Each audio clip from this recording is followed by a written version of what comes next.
Láti ìbàdí di méjì lórúkọ mi, ẹ̀yin èèyàn mi nílé lóko lájò, ìròyìn ayọ̀ ni mo mú wá fún yín, ṣé mo bó ṣe ń lọ. Red TV ni mo fẹ́ bá yín sọ̀rọ̀ nípa ẹ̀, àti ní oríṣiríṣi àwọn nǹkan aládùn tí à ń gbébọ̀ lórí YouTube channel wa tó jẹ́ pé tẹ́ ẹ bá ń rí wọn, ẹ̀yin náà máa dùn. And put on your notification kẹ́ ẹ lè mọ̀ tá a bá ti post àwọn ohun mèremère míì. Kí ló ń dúró ṣe? Gbéra kó lọ subscribe kó dẹ̀ turn post notification ẹ̀, ìyanu máa ṣẹlẹ̀. Bless you.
Baby, kí ló ṣe ń mo bá ṣeré o ti react sí nǹkan tí mo ṣe. Why are you doing this? For some days it's something for me attitude. Tí má ti ń bá ṣeré o te ní ṣe ní tèmi tí mo bí amòye délé ni a máa ṣe gbogbo eré. Why are you saying no to me? I'm not saying no to you, but it's just that I'm not happy. You know me, I don't know at all.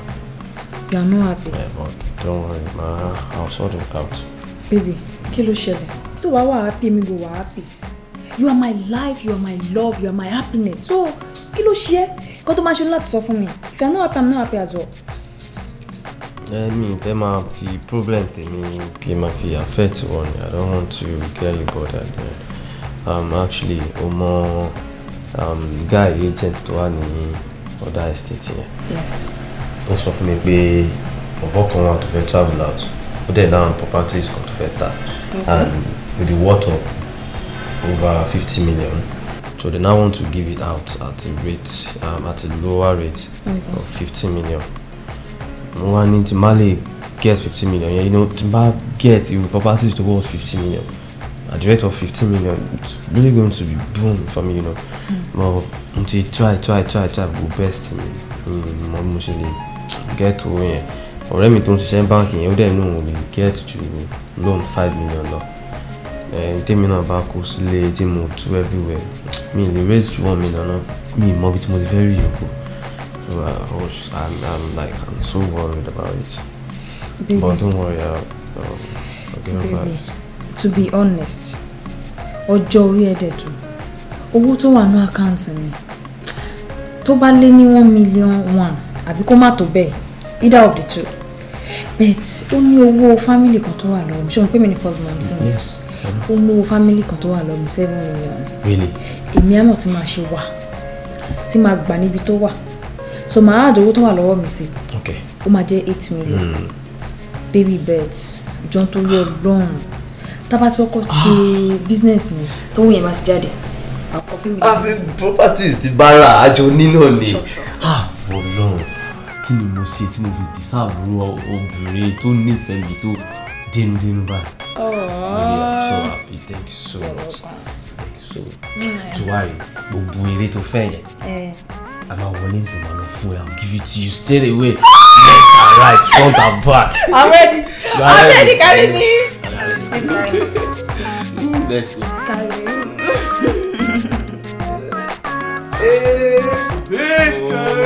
Ó tí mo wà ní mo kó àti ṣe tán pátá ń jáde ẹ̀yin Africans yìí ó tútù dé pẹ̀lú Africans. Ìyọ́lẹ̀ Mr. Jọ kí ló ṣẹlẹ̀ mi ò tẹ̀ jókòó lọ kí ló ṣẹlẹ̀ báyìí. Jókòó jàre ó dé nìyẹn Mr. Time ní African time díẹ̀ o máa ṣe African time tèmi. ọ̀rọ̀ African time yìí ti wá sún mi báyìí kí ló dé nígbà tá a fi nǹkan sí 6 tó wá ti wájú báyìí tó tì mí wá tán. wẹ́lẹ́wẹ̀ natural sense mo ń dúró de dry cleaner ni.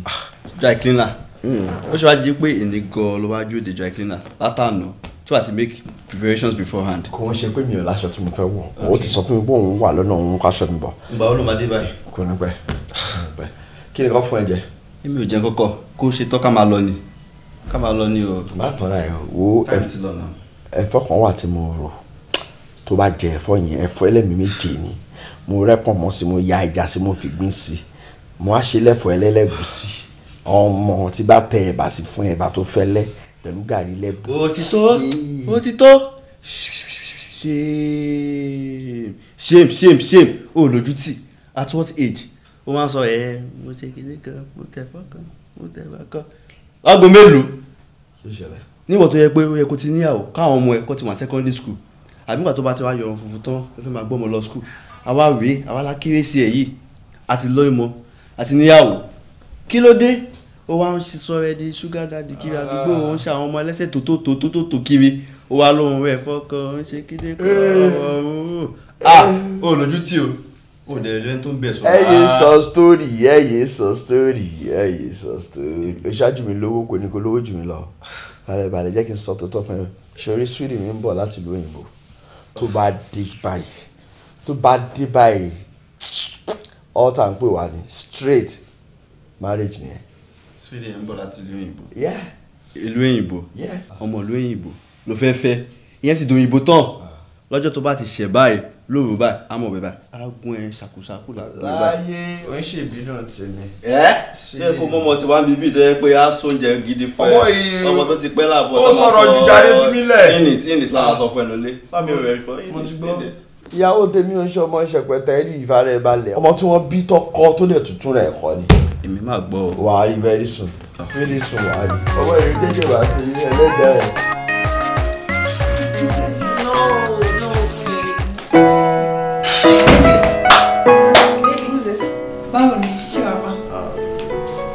báwo ló ṣe wọlé. ó mọ̀ pé mo ní kí tọ̀dọ̀ tèmi náà àti pé má bínú pé ní ìpè kí n tó wá nǹkan tó ṣẹlẹ̀ ní wípé mo rò pé ọ̀la ní Saturday èní dẹ̀ ní Friday so kò sí nǹkan tó yàtọ̀ nínú Saturday àti Friday reason ni tí mo ṣe wálé so má bínú tani àlejò wa. Really ojú yín fọ́ etí yín di ẹ mọ̀ pé ó ti marry really this is what you do in this house when I'm not here this is what you do. Don't talk to me. No, don't say shit, right? Don't say anything. You know what? If I come back here and meet you, you know what I can do. You know what I'm capable of doing. You know. See. No, don't touch me. No, and you leave now. Rubbish. Leave my house! Are you married?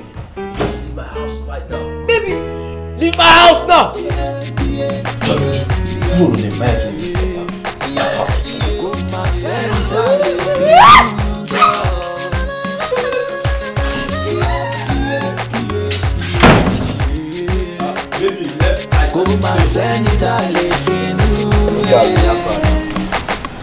Mo ti ju nọ́mbà sí mọ́tò yẹn fà tí wàá rí pẹ̀lú nọ́mbà wàá láìkì ẹ̀. Mi lè wait láti wọ táà lálẹ́ kí wọ́n á gbé ń ṣayé. Mo ń dúró de bọ̀bọ̀ nígbà tó máa bá mi gbé extra tire wá ẹ̀. Ìwé everything ti complete ọmọ pé mi láìkì máa bọ́ lọ́pàá pa mo hate wọn gan. Àmọ́ orí nǹkan tí wọ́n bá ti fẹ́ ni kò sọ fún mi tèmi bá ti wọ́ tà. Ọmọ mi náà ní máa wo ẹsìn tuntun fún ẹ tó ti yẹ. Àǹtí jọ́ mi lójú ti ń pè sí sẹ́kọ̀ọ́ fún yín látàrọ̀. Bàdí mi ó dàn. Àwọn náà ló ń pè é sí ẹ ti ń pè.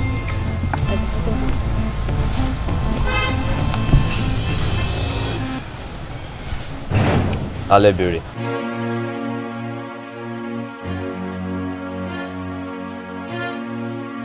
Owó ẹ tí mo gbà kí n dá padà fún ẹ. Kò sí wàhálà màá dá padà fún ẹ tó bá ti lè provide agreement letter tó fi sanwó fún mi. Màá fún ẹ ní owó tí mo gbà lọ́wọ́ ẹ. But without that mi ò lè fún ẹ ní wọ́n kọ́bọ̀ o lè gbà lọ́wọ́ mi. Ìwọ àlàyé jẹ́ kí n ṣàlàyé nǹkan tí ò yẹ fún ẹ. Àlùsí èmi àti àwọn ọ̀rẹ́ mi a gba betting lórí ẹ ní èmi dẹ̀ ti jẹ́ owó mo gbé 5 million lé ẹ wọ́n ní mi ò lè fẹ́ èmi dẹ̀ ti jẹ́wọ́ ní in fact tó bá rí ẹ ṣe tí mo fi owó ẹja wàá bú sẹ́kù ni tó bá rí ibi tí bá lọ tí bá tún ta omi sí ẹ lára ó dà kó rí ẹ ti yí jẹ́ kó yí ẹ pé àwọn obìnrin bíi tiẹ̀ gbogbo yàmàyàmà òsì tó ń ṣe ó máa kọ́ wọn lẹ́kọ̀ọ́ èèyàn kí máa fi ọkùnrin ṣakọ ó rántí ìgbà tí mo bẹ̀rẹ̀ sí ní toast ẹ̀ ó rántí kan tó fojú mi rí ọjọ́ tó máa da omi lé mi lórí ọjọ́ tó máa yẹ̀yẹ́ mi níta lójú àwọn èèyàn tó pay back lélẹ̀ ó dà kó rí ẹ ti kò já kúrò lórí fóònù fún mi and again tó bá ti mú agreement letter yẹn wá wọ́n kọ̀bọ̀ ó lè gbà ó dà kó rí eléyìí ṣá ọ̀dẹ̀. ìdá mi bọ̀ nǹkan tẹ́ ń ṣe sáǹtì jọ mí lójú yóò dà ọ́ àṣẹ àmọ̀ pọ̀ ra iPhone fèmí náà. àbórí tiẹ̀ yìí ni kí ló ṣe ẹ́ mo ti ń bá ẹ ṣeré jù àbí ó yà wọlé lọ àbójá wòlé ni. kò má sẹ́ni tá a lè fi inú àbókí ní débọ̀ fìtà wá fún ẹ. àwọn afọ́jú fẹ́ni afẹ́nufẹ́nufẹ́ ni o. mo fọkàn tán ẹ mo fara tán ẹ o. jọ mí lójú kí ló dé kí ló ń rò. mo kàn wo picture bọ̀dá mi. pé kí ni. mo kàn ń wò pé báwo ni ò bá ṣe rí lọ́jọ́ tèmi kí bọ̀dá mi wà láyé gbọ́. kí wọ́n lè bá mi fìyà tó tọ́ jẹ Tádé. Màámi Tádé má fìyà jẹ mí o. kí ló ṣẹlẹ̀. ṣé tí owó tó jẹ́ tèmi àtàwọn àbúrò mi tí mo kó fún Tádé ni mo fẹ́ rò lọ tàbí ìwà kí ni màá ṣe tí Tádé wù sí mi. Màámi ọkùnrin má burú o. Tádé fìyà jẹ mí. sùúrù ni kò ṣe sùúrù ìyẹn ló wá dúró tó ń ronú fún ṣe sùúrù. Màámi ṣé kò tóóró ni. Màámi lórí èkejì ṣé kò tóóró ni. Màámi lórí èkejì ṣé kò tóóró. Màámi ẹ̀kẹta Tádé lẹ́lẹ́kẹrin. ọ̀rọ̀ ọkùnrin bó ṣe rí nìyẹn sùúrù náà ni máa fún ẹ sùúrù náà ló máa ṣe bọ́rọ̀ ọkùnrin ṣe rí nìyẹn o bó ṣe rí ni mo sọ fún ẹ sùúrù ni kò ṣe o mi ní nǹkan mi ti máa sọ fún ẹ ju pé kò ṣe sùúrù lọ o níṣe bàbá ẹ náà ní kọ́kọ́ fẹ́ o ó lẹ́ni tí ń fẹ́ tẹ́lẹ̀ kí tó wá rí bàbá yín fẹ́ kí tó bí yín fún bàbá yín o sùúrù ni kò ṣe o ti gbọ́ báyìí sùúrù ni kò ṣe o mò ń gbọ́.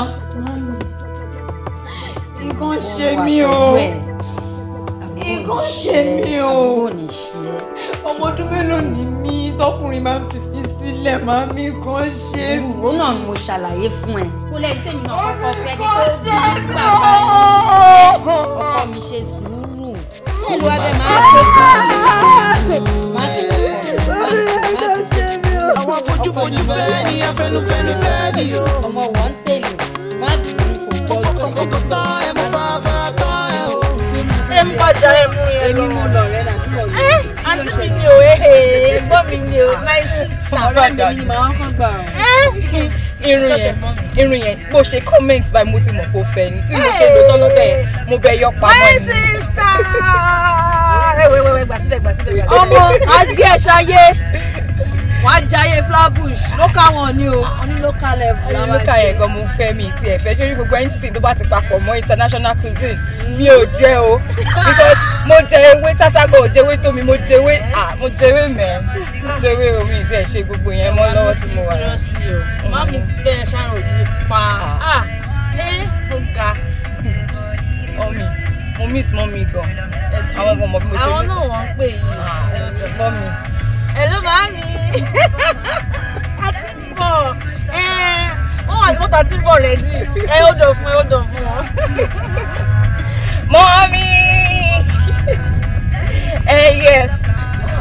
Mọ́mí ẹ wo mi ò lè wait láti rí mo ti miss yín gan. Ìwà àmàlà mo fẹ́ jẹ o, mọ́mí àmàlà mo fẹ́ àtẹ̀fọ́. Ok, ànífẹ́ dé. Ẹ má dúró síta dé wá o, àti fẹ́ délé. All right, mommy. Okay. I'm trying to avoid our traffic in Nigeria. No better. I know, right? Ọ̀rẹ́. Ó ṣe wà ńbẹ̀ yẹn náà. Ó ṣe wà ńbẹ̀ náà ló wà ńbẹ̀ yẹn jàre. Tí ti fresh gan. English yìí gan ti bẹ́ẹ̀ sọ̀rọ̀ gan ti yàtọ̀. Ìwọ ló mọ̀. Ìwọ ló mọ̀. Wọ́n gbà. Akọ tí mo máa ṣe. Ẹ̀gbọ́n mi ti dé.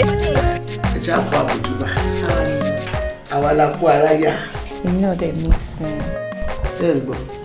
àbí mi gangan ni máa ní mo miss ẹ. àbí náà. ìwọ tó yẹ pé gbádùn ló jẹ lọ́hùn àwọn alákọ̀ọ́kẹ́ mi òkè kọ́lọ́n bá aṣọ ọmọ ìdí láyé àtàlàfíà tí mo fetí gbọ́ pé olóòmadé báyìí mo sẹ́rí mo gírí ni.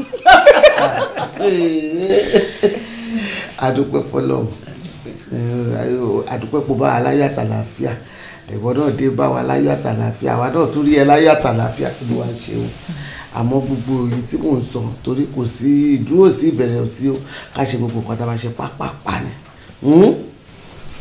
ọ̀rọ̀ ilé ẹ̀ torí ẹ̀ bó ṣe ní káwọn ọ̀rẹ́ ẹ̀ pọ́n dúró ọ̀rọ̀ ilé ẹ̀ ibi tó gbé dé kárùfù ẹ̀ ló kù kádé ṣe yẹn pa ká kó lọ ọbẹ̀ ká wá mọ kí ni tó tún kù tàbí wọn máa ṣe kó o tó padà lọ kókó nìyẹn. ṣẹ́rí mọ́mọ́ nǹkan tí mo wá ṣe ń lè èmi wá settle down ni o ṣẹ́rí gbogbo ọ̀rọ̀ ilé tẹ̀ ń sọ yìí abọ́ wa bá ni o Benjamin èmi àti ẹ̀ ti wà tipẹ́ ó tẹ̀ ti dúró ọkùnrin tó dáa bẹ́ẹ̀ yẹn tó tún lówó lọ́wọ́ tó dẹ̀ ń dúró dè mí ohun tèmi wá ṣe lé mo wá ṣe wedding ni o after wedding the shop tèmi àti yín jọ sọ a máa yanjú ẹ̀ ṣùgbọ́n tí ilé yẹn tí n bá parí wedding a máa ṣe lé a máa ṣe irúfin bọ̀ náà mo wá marry ni mọ́ mi. mo mọ̀ pé tí ṣọ́ọ̀bù yẹn náà ṣe kókó ṣùgbọ́n èyí tí mò ń sọ lọ́rọ̀ ilé ẹ̀ yìí náà ó ṣe kókó ọkùnrin ò máa láǹkùnrin tó gbogbo tó máa ń rò yẹn ọkùnrin ò mọ ká mú 2+2 ká sọ di 4 àwọn ò máa rán yàn ìlú tó wà lórobí àwọn ọ̀rẹ́ ẹ̀ tó wà níbí náà mọ̀ tí mò ń sọ ìyẹn ni kò jẹ́ kó kọ́kọ́ wà lórí ẹ̀ tí ṣọ́ọ̀bù tó sọ mo mọ̀ ìyẹn náà gbọ́dọ̀ jẹ́ priority fún ẹ ebi kì í rí ibi kan máa lọ jókòó sí kí n máa nájú ni kí n má dá forí sínú ilé wo ilé yẹn òun lèmi kọ́kọ́ rí bí àkọ́kọ́ o gbogbo èyí tó ń sọ yẹn kì í ṣọ̀rọ̀ tèmi o ẹ bá sọ̀rọ̀ ó ṣe kẹ̀kẹ́ o. mọ́mí ó tọrọ mo sọ fún ẹ yẹn o. ìbídùn èmi ò lè parọ́ fún ẹ o nǹkan tí mọ́mí ń sọ yìí èmi support wọn ládùúgbò gbogbo wàhálà tó ti lọ ṣe nílùú òyìnbó látọdún tó ti lọ bó ṣe dé yìí ó yẹ kó wá fìdí ẹ̀ múlẹ̀ ní káwọn èèyàn lórí pé gbogbo ìyà tó lọ jẹ látọdún yìí nǹkan tó fi ṣe rèé kó ṣe lè tó wá gbé síwájú yìí ọkùnrin àbọ̀ abálọ̀rọ̀ ọkùnrin jẹ́ kí mi já ẹ sí o àwọn ọkùnrin nàìjíríà wọn ò láyọ̀lé o àwa làwa ń bá wọn dì lójoojúmọ́ amọ́mọ́yé ya wèrè sí o sórí gbogbo eré tó ń sọ yìí ọ̀rẹ́ mi gbé tì sẹ́gbẹ̀ẹ́ kan jẹ́ ká lọ parí ilé yẹn tó bá parí ilé yẹn tí wo obìnrin tí ò bá lówó lọ́wọ́ gan ọkùnrin gan fẹ́ fẹ́ wọn because ó believe pé tó bá fẹ́ obìnrin tí ò lówó lọ tí ò níṣẹ́ lọ liability ló máa dà sáwọn lọ́rùn so tí wọ́n gan bá ti ní nǹkan gidi lọ́wọ́ ọkùnrin máa jí sòrò ẹ̀ ni. Benjamin ò ṣe rí èèyàn bẹ́yẹn ó love me. love láyé tá a wà gbogbo yẹn ti parun ti pẹ́. wo ọ̀rẹ́ mi jẹ́ kémi advice gẹ́gẹ́ bí ọ̀rẹ́ láti gbà kékeré sórí ọkọ ẹ̀ yẹn dìímú báyìí má fi ilẹ̀ kó sọkọ níta o kò sí ọkọ níta o dìímú tó bá ti wà nílé ọkọ kò sí nǹkan tó lè ṣe èèyàn lè kọ́lé kò lè ra mọ́tò lè ṣe anything ilé ọkọ kò dáyàn dúró láti ṣe anything tí àwọn fẹ́ ṣe jọ má fọkọ ẹlẹ́ kó sọkọ níta o advice mi gẹ́gẹ́ bí ọ̀rẹ́ láti kékeré. àbí kò sígbà téèyàn daṣọ téèyàn ò rí lẹ̀ fi wọ́ tí n bá má rí tán a máa ṣe rúùfù lé. baby a ti dé o.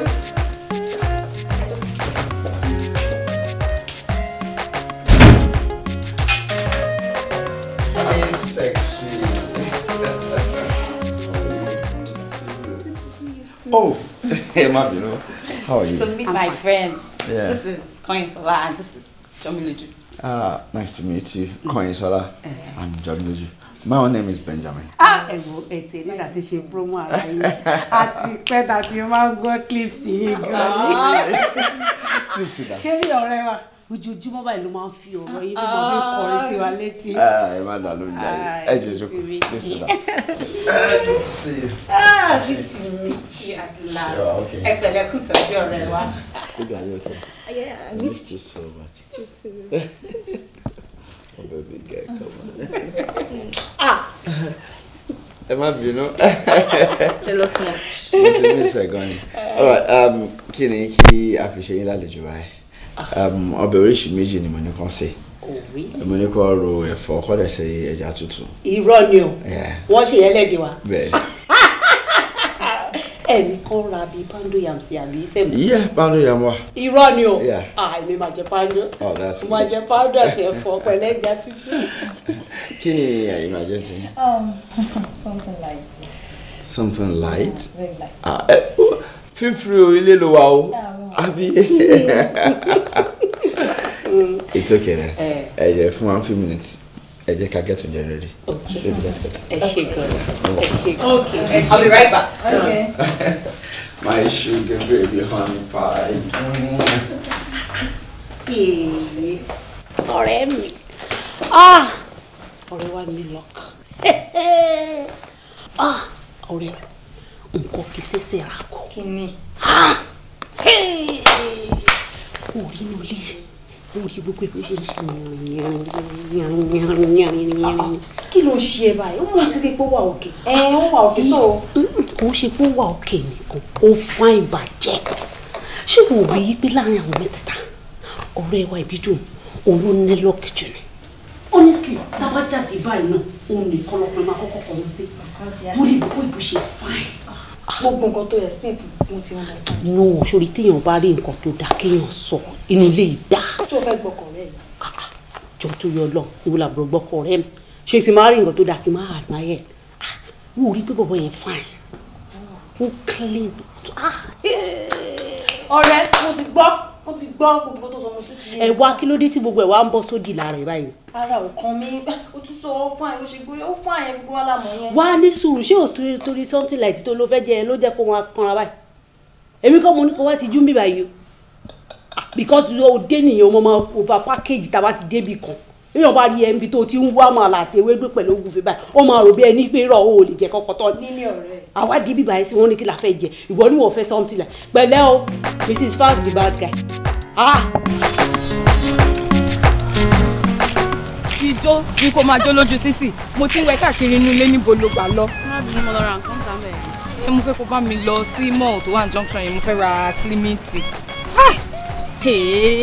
Àwọn ẹ̀yin aráàlú òyìnbó yìí gan-an kí ni slimming tea ṣe rí export at Africa o ṣe rí ní Africa yẹn báyìí very fat báyìí wà very important kọ́kùnrin lè rí nǹkan bù kó lè ní nǹkan mú dání. Wọ́n buri kí ló ń bù kó o tiẹ̀ mọ nǹkan tó ṣẹlẹ̀ Jọmílójú ló sọ wípé kí n lọ slim down ó ṣàrí bí Jọmílójú ṣe rí òtẹ̀ lè sọ wípé age wa ó rí bó ṣe slim tó gbẹ dáadáa and ó dẹ̀ rí oyin kọ́yin òun tiẹ̀ ó kàn máa ṣe bí ìyá ní gbogbo nǹkan tó bá ba lẹ́nu lóúnjẹ so Jọmílójú wọn ní pé bóyá kí n slim down díẹ̀ kémi àti ẹ̀ lè dàbí nǹkan kan náà ká fi kọ́yin tẹ̀ kó dàbí mọ́mì wa. Àǹtí mi ẹ ti lè sọ̀rọ̀ kan báyìí láì kan báyìí kẹ́ má sọ̀rọ̀ kan Jọmílójú àti ọ̀rọ̀ client Kọ́yin Sọlá kí ló dé tẹ́ bá máa sọ ilé ìbáyìí máa ń Jọmílójú ní kẹ́ ẹ ṣe tẹ́ máa sọ yẹn bẹ́ẹ̀ máa ní Kọ́yin Sọlá ló ní kẹ́ ẹ ṣe kí ló dé gan-an ẹ wò ó mo ti máa fẹ́ sọ fún yín tipẹ́ mo ti fẹ́ rí yín tipẹ́tipẹ́ lórí ọ̀rọ̀ yìí àǹtí mi kí ló dé gan-an náà gbogbo nǹkan yẹn máa sọ fáwọn ọ̀rẹ́ yẹn máa fi náwó inú ẹ máa sọ gbogbo ọ̀rọ̀ yẹn síta gbogbo tó àwọn ọ̀rẹ́ yẹn bá ní kẹ̀ṣẹ̀ máa ṣe advice mọ́mí ẹ̀ kí ń gbọ́ tèmi náà bá pè é síbẹ̀ tí máa advice yín ẹ̀ ní gbọ́ kí ló dé àfikún táwọn ọ̀rẹ́ yìí bá sọ fún yín ni ṣá. Tọ́pẹ́ ẹ bó ṣe kí wọ́n máa káwọn ọ̀rẹ́ mi wá bá mi sọ̀rọ̀ kí n má gbọ́ ni torí mo ṣe wà yẹn mo trust wọn àjọlọ primary school àjọlọ secondary school àjọlọ the same university even àtúnjọ gbé the same yàrá course kan náà látúnjọ ṣe tàfi ṣe tán school ṣé kí n má wà trust wọn ló sọ fún mi.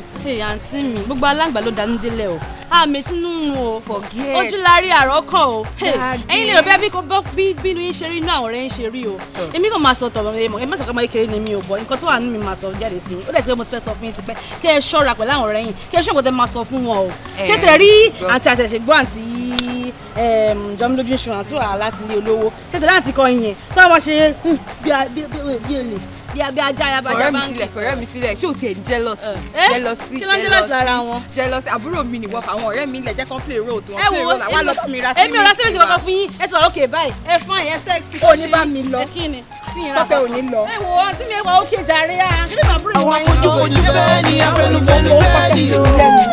ó kẹ́kẹ́ fún mi kò sí problem. fọkàntán ẹ mo fara tán ẹ o. Kí n bá fẹ́ kí ìsìn ẹ̀ máa pọ́n ṣe kò lè kí ìsìn sí.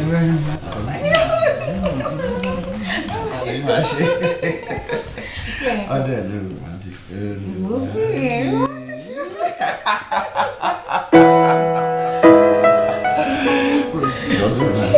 Ṣọ́ra yẹ̀ lóde. Ẹgbọ́kọ̀lé rí pàǹtẹ̀tẹ̀ tí mo fi wọlé kó mọ̀ pé mo wọlé. Good afternoon, kí ló ń kí mi? Good afternoon, kí ló ń kí mi lẹ́yìn tèmi ti pè ẹ́ látàárọ̀. Látàárọ̀ ni mo ti ń pe fóònù ẹ. O refuse láti gbé. Kí ni problem ẹ gangan náà? Ìwọ ọmọ ta bí nílé eré. Ìwọ ọmọ níbi níran. O fẹ́ jáde kúrò lé. Òun lọ kábọ̀ ló sọ fún mi. O ò dé lánàá. O ò dẹ̀ tún pè mú tún pè ẹ́ tún kọ̀ láti gbé aago. O ráyé ẹ̀. Wọ́n ti mú ẹ ṣíp. O ti kẹ́rù wá sílé ọkọ. Láì dágbére fẹ́ni tó ṣu ẹ́. Àbí? Mo mọ̀ kó máa yẹ ẹ́ lẹ́nu bí mo ṣe mọ bí. Yes. Ọwọ́ àbúrò ẹ̀ ni mo ti bẹ̀rẹ̀. Mo mí ìnẹ̀ wá síbí báyìí ni. Torí mo mọ̀ pé ṣe ló wá fi rẹ̀ ṣẹ̀ sí. Àbí bẹ́ẹ̀ kọ́? Ó wá ló bẹ̀rẹ̀ torí ara ẹ̀ mò ń lọ fún ẹ. Àbọ̀ ti fẹ́ níṣu lọ́kà. Tó wá ń jókòó ìyàkalẹ̀ sí tó wá tẹ gbogbo ara tó fọwọ́ tẹ gbogbo ẹ̀. Orí ibi táyé ẹ̀ bẹ́ẹ̀ sí. Bó bá jẹ́ bẹ́ẹ̀ náà kì í ṣe ibi tó máa jókòó tí. Orí wọ́n ti yọ fà. Wọ́n ti yọ fà dànù. Wọ́n ti wúwà ọmọ. Kí ni wọ́n fẹ́ ṣe fún mi? Ta ló fẹ́ mú mi? Ìwà ìgbéraga. Wọ́n náà ti ń wù. O ti ń wùwà kí ni wọ́n tẹ̀ fẹ́ ṣe fún mi tí bá ṣe báyìí? O ti kẹ́gbẹ́kẹ́gbẹ́. O ti ń bọ́ mu òṣì ọmọ ranù sí wọn lẹ́kọ̀ọ́lé. O ti ń bá wọn rìn. Wọ́n ti ń kó ẹ níwà jákujàku ìwà játijàti. Àbí? Tẹra mọ́. Kò ní ṣojú tèmi. Mọ́mí ẹjọ́ tó rọ lọ́wọ́ ẹ má bínú ṣe èmi kì í ṣe ọmọ bẹ́ẹ̀. Jọ̀wọ́ ṣé mo dárúkọ ẹ̀ nígbà tí mo débi? Ìjẹ́ mo ti ẹ̀kọ́jú sí ẹ rárá tí mo bẹ̀ sọ̀rọ̀ nígbà tí mo débi báyìí. Kí ló dé tẹ máa ń bẹ́ tẹ̀ ń fò gànà náà?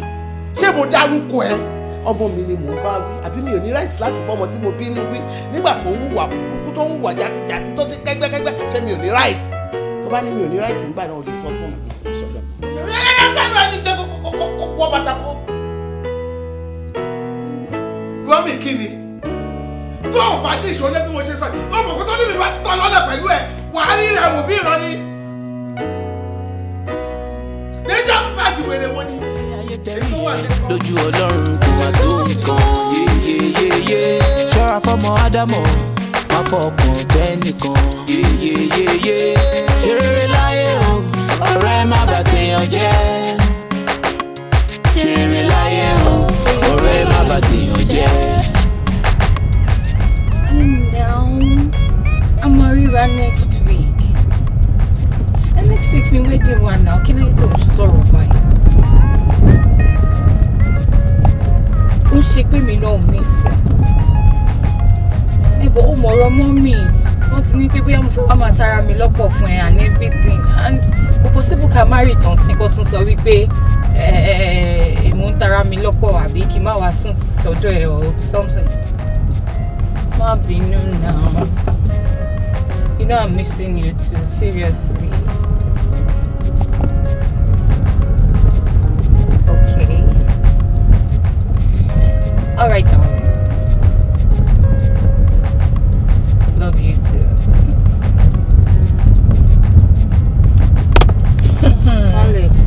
Oh, gago love. Ọlọ́run ló ní kí mi lọ kò tí ní boyfriend. Níṣẹ́ ló bá jẹ́ kí n máa jealous. Jẹ́mi lójú ìwọ ló sọ̀rọ̀ báyìí. Mo mọ̀ pé Benjamin like love. Bẹ́ẹ̀ rẹ̀ ṣòro má má fọkọ ẹ sílẹ̀. Ọkọ ẹ ní ìjẹ́ ló ṣe ń pè é. Má fi sílẹ̀ lọ́ba. Bọ̀ ṣùgbọ́n kò ń ṣe pé bóyá mo fẹ́ fi sílẹ̀ fún bíi months àbí long period of time. Next week is our wedding and ó dẹ̀ mo wà láàmú mi.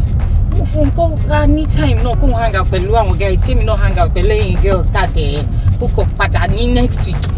Mọ́mí wà tó bá mọ̀ nǹkan tí mọ́mí fojú mi rí lọ́jọ́ kan tán ní kíní pé mo fẹ́ tara mi lọ́pọ̀ fọkùnrin mo ṣe kíní kan mo lọ́sùn lóògùn náà 1 week péré ṣáà wà nílé ìdúró ni. Ṣé o pé within a second anything can happen? Ọlọ́run ní jẹ́ kí n kọ́kọ́ ìṣẹ̀lẹ̀ Benjamin love.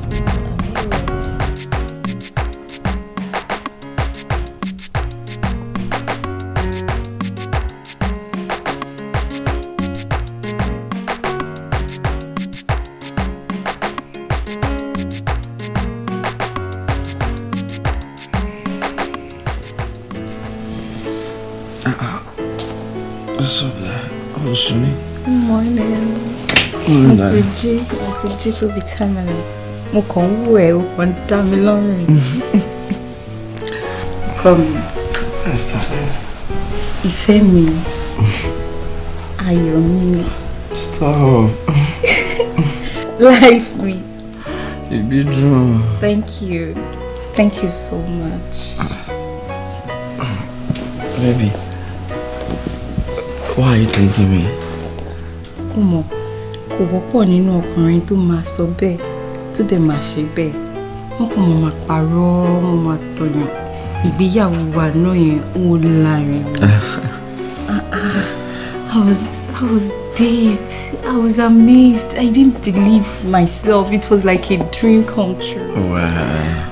Thank you. Baby, mi gan ló yẹ kí n dúpẹ́ lọ́wọ́ ẹ. I mean, ọmọbìnrin tó decide láti fi ìlú òyìnbó tó ń gbé sílẹ̀ pẹ̀lú gbogbo opportunities tó máa open sí lọ́hùn tó wá decide láti wá jókòó ti ọkùnrin kan ní Nàìjíríà bí báyìí. Ó yẹ ká kíkà yín. I should thank you, my darling. Thank you so much. Wait. Come on. Wait now. Wait now. What is it?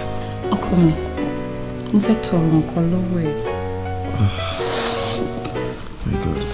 What is it? Mo fẹ́ jẹ́ kó bá mi wáṣẹ fún Kọ́yìnsọ́lá. Ó mọ̀, during wedding wa, gbogbo plans and everything, ó gbé sórí gan jù mí tí mo jẹ́ ìyàwó lọ. Mo wá rò pé kí ni mo lè ṣe tí mo lè fi múnú ẹ̀ dùn. Bí bóyá kò tẹ́ bá mi wáṣẹ fún so that ó náà tẹ̀lé wa okay. So, ọ̀rọ̀ Kọ́yìnsọ́lá ló stop kiss tèmi, right? Huh? That's unfair, you know. I know. It's alright. If that is going to make you happy, my sọ fún daddy. Why complain? Arisha, a very good job. At least iṣẹ́ tó máa be fitting. Má worry, má tẹ̀ tó ní kọ́ fún lọ́fíìsì àká. Oh, thank you. Oh, but you're why? I'm so happy right now. Really? So you can now? Yes, now.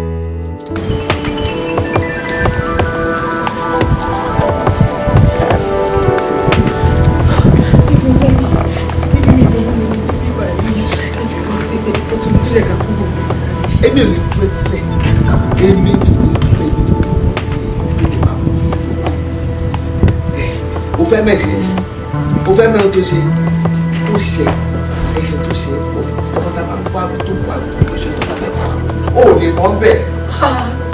Wọ́n ní o ò lè bọ́, o ò lè bọ́, o ò lè bọ́ bẹ́ẹ̀. O ò lè bọ́ bẹ́ẹ̀, o ò lè bọ́ bẹ́ẹ̀. O ò lè bọ́, mo ní o ò lè bọ́. O ò lè.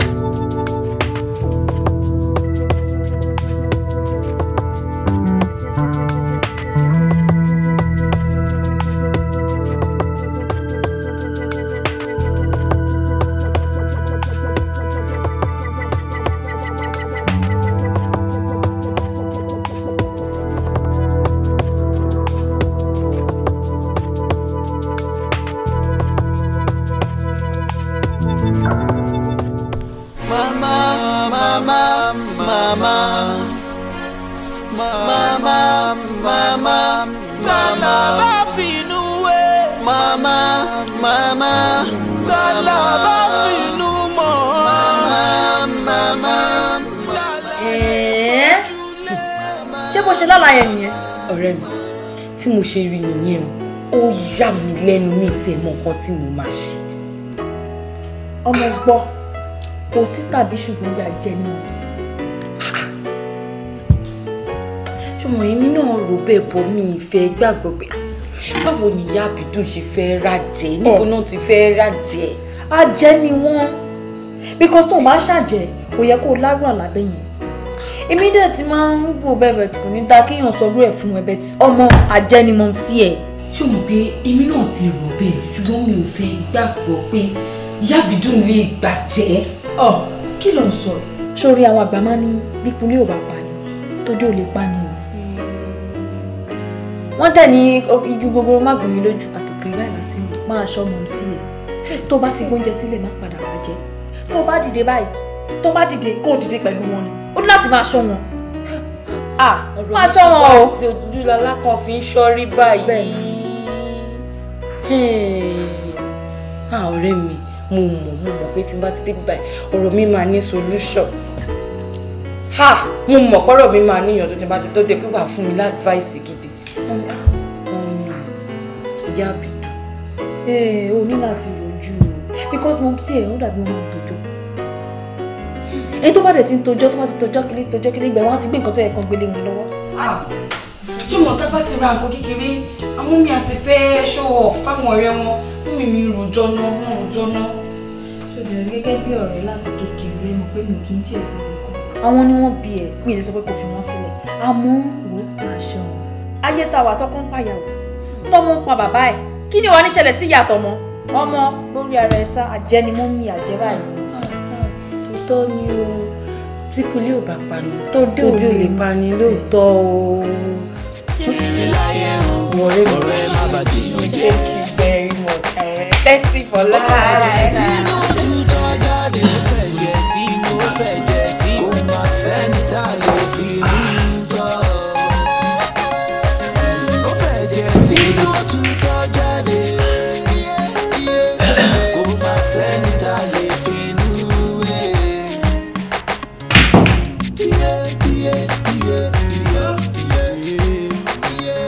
Kò má sẹ́ni tá a lè fi nú tọ́.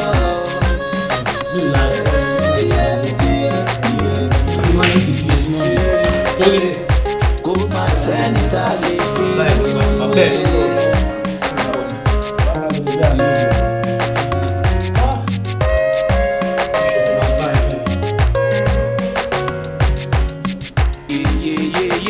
Ilé ayé tẹ̀rí yẹn lójú Ọlọ́run kò má tó nǹkan. Ṣọ́ra fọ́mọ Ádámọ̀ má fọkàn tẹ́ nìkan.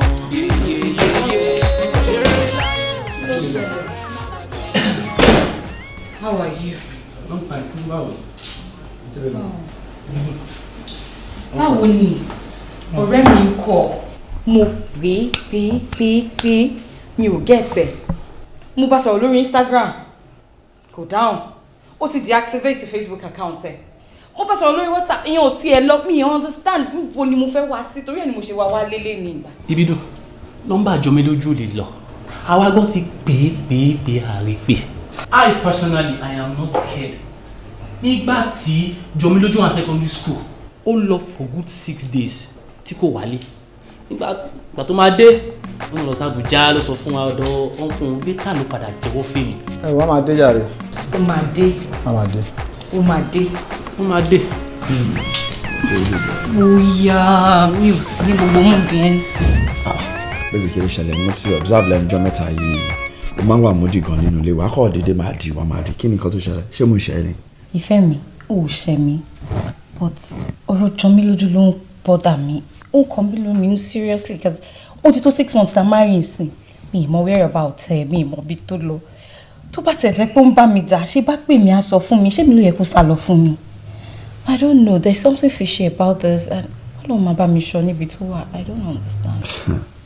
But baby ọ̀rọ̀ Jọmilójú yìí má jẹ́ kó bother ẹ̀ náà gbogbo nǹkan tó yẹ kí ọ̀rẹ́ gidi ṣe òun ló ti ṣe náà ó ti wá ó ti ṣe everything tó yẹ kó ṣe so má jẹ́ kó bother ẹ̀ náà so ọ̀rọ̀ Jọmilójú àwa bother ẹ̀ débi pé mo máa affect marriage ti tiẹ̀ gẹ́gẹ́ bó ṣe sọ Ọlọ́run máa ṣọ́ níbikíbi tó bá wà jọ tó rọ Ọlọ́run mọ́ kàn kúrò ní ọ̀rọ̀ Jọmilójú alright so please darling please do that for me just get out of this mood alright. Èmi àti mọ́mì là ń sọ̀rọ̀ nínú ilé wọn láwọn bọ̀ àbá ṣe weekend. My mom? Yes, your mom. Wo baby bá mi wá bó ṣe máa sọ fún wọn pé mo fẹ́ travel ó mọ̀ náà wàhálà mọ́ mi pọ̀ mi dẹ̀ fàlejò kankan sí i. Ibidu, your mother. I just want to be alone. Kí ló ṣẹlẹ̀ ṣé wàá tí wọ́n ń jà ni? Ìjà bíi ti báwo ó mọ̀ náà ó mọ̀ pé wàhálà mọ́ mi pọ̀ nǹkan kò fẹ́ wá alone mi please. No baby, there's something you're not telling me. Nothing. Please no. Your mom? Mo kò tiẹ̀ ní ìdùnnú àmọ́ bí màá ti discharge mi fún ara mi. Alright, that's fine. Tó bá yẹ pé bó ṣe fẹ́ ni, of course I want to make you happy.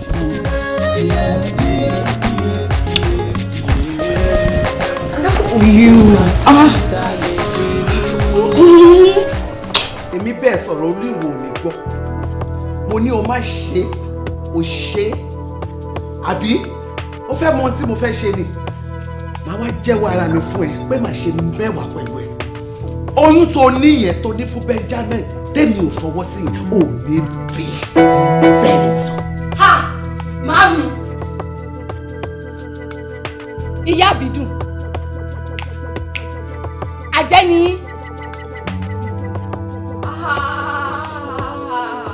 màámi ẹ gbà máa fojú yín pàbó.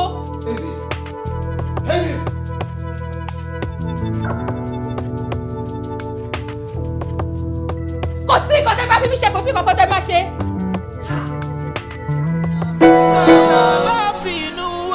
Mama, mama, tala ba finu mo. Mama, mama. Mommy, this is becoming something else.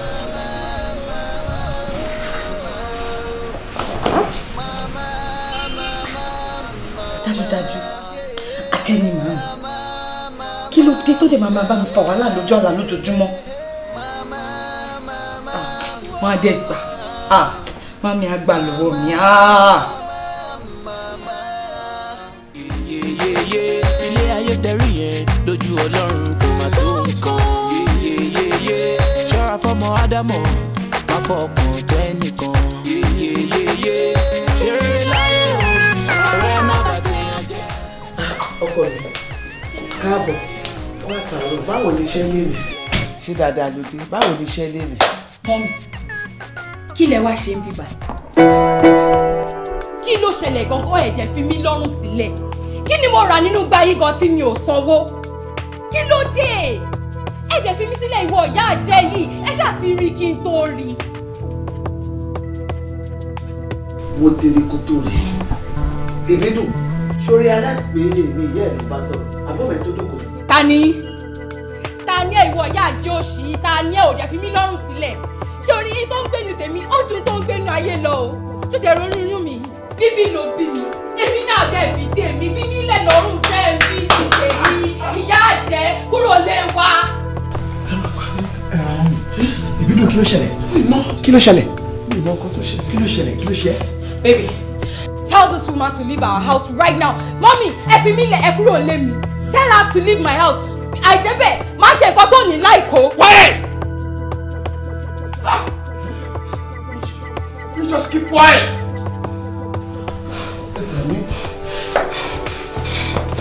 Ìmọ̀ tó ṣẹlẹ̀. Ẹ jọ̀ọ́ kí ló ṣẹlẹ̀ gangan? Mọ́mí ẹ má bínú torí Ọlọ́run mo fi bẹ̀ yín. Ẹ take it easy. ó lé mi àjẹ́. Ẹ kì í ṣàjẹ́ ẹ jọ̀ọ́ torí Ọlọ́run má bá sọ̀rọ̀. Ẹ jọ̀ọ́ mọ́mí torí Ọlọ́run ń bọ̀ má bá sọ̀rọ̀ ṣùgbọ́n.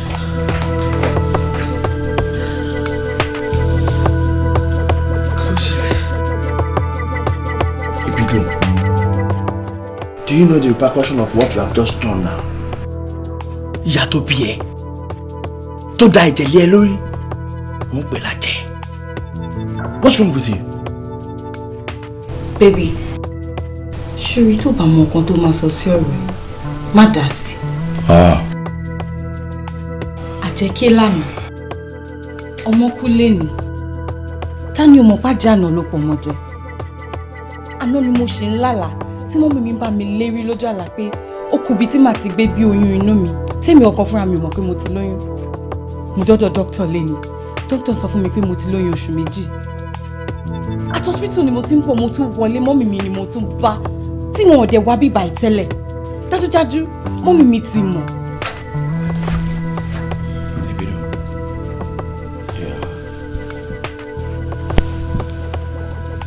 Jim, did I hear you right? You're 2 months pregnant. Yes. You are 2 months pregnant. Yes. Baby, should you tell mommy? Check her being safe because I'm a sort of, okay? But that means I'm going to be a father. I'm going to be a father. Thank you so much for that.